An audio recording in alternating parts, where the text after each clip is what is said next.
Hey,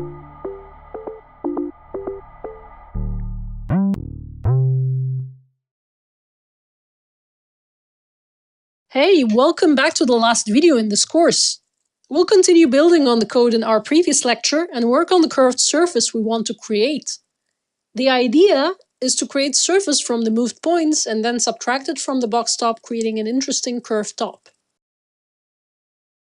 First, we will add the surface from points component.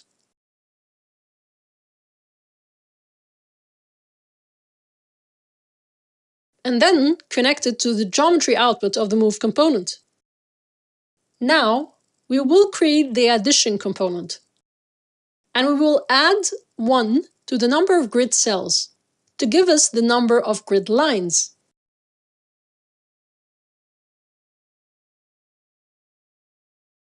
Which we then connect to the U count in the surface from points component. Now that we created the surface, we want to do 3 things to it. First, move it in the Z direction. Second, extrude it. And last, add cap holes component to be able to subtract it later. Finally, we will add another solid difference component to subtract the extruded surface from the solid difference result we created in the previous lecture.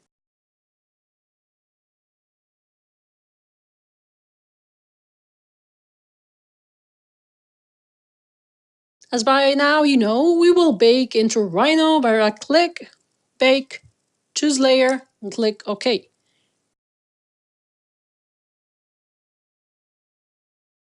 And that's the end of our 4th and last code in this course. Now you'll need to get familiar a bit with the code by doing the coming exercise.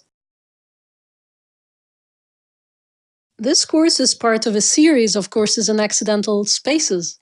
In the coming course, we will start exploring narrative and architectural design. See you there.